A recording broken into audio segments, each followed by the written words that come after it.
Yeah, and what's most amazing to me, Kevin, is that Trump will still say to this day that Operation Warp Speed was a huge success and saved millions of lives.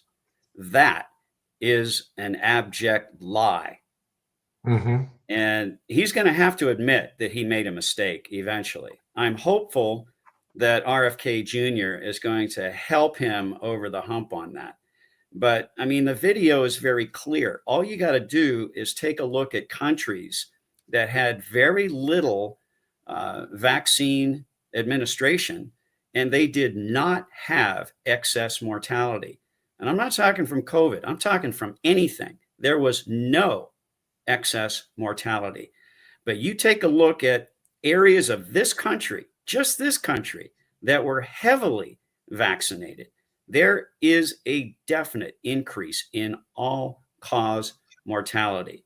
Now, I know that's just a temporal association, but it's something that you absolutely cannot ignore. Yeah, yeah, there's got to be a reckoning of truth here, and that's what we're doing today. We are helping people see through the lies, and you know the weapon that they use is fear, and they're going to continue to use that weapon. They will try to convince people that, oh my gosh, look, there's this new deadly disease, and if you come in contact with it, you'll die. And the only solution to that is going to be this, shot that we're going to call a vaccine. So we can throw our scare tactic out there too, like we just did in this video, and say, look, if you get this shot, you have a chance of dying because there's excess all cause mortality. That's a fear tactic too. So both of us are playing the fear game. So, what we have to do, and this is a really, really hard job, we have to help people see through the lie. And what's the lie? The lie is that, and it's a very believable lie. Look, all you got to do is put this in you and it will protect you. And we've already gone through the mechanisms of why that does not work, why that doesn't make any sense to do that.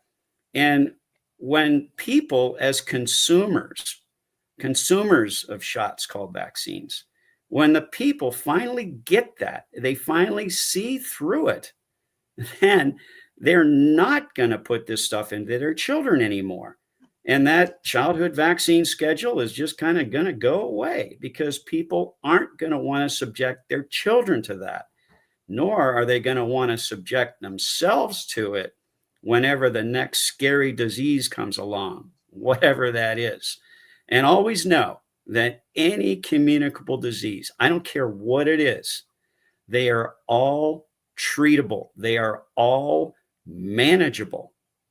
All you got to do is help your immune system and give the body what God designed it to work with. We have it in nature. It's all there. All we got to do is use it. Yeah, well, you always got to remember that Trump's a politician and he is going to say whatever he thinks the people want to hear. He will Yep. continue with that. And until the mindset of America changes, he's going to stick with that lie. So the job is ours. Yep. We have to start this from the grassroots coming up. We got to educate people, and it's got to start young. I mean, even in the classroom. I mean, it gets as basic as what I'm about to say right now.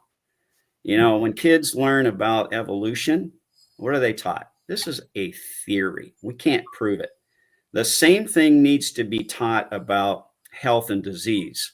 The germ theory, that's a theory. That's all it is. There is an association with things called germs and disease, but the germ is absolutely not the cause of the disease. So, I mean, if we just start young and educate people and teach people not to be afraid of each other when they have a communicable disease, I think this whole country is going to be a lot better off. And, RFK Jr. may be the starting point for that. We'll see. It's, you know, it's politics.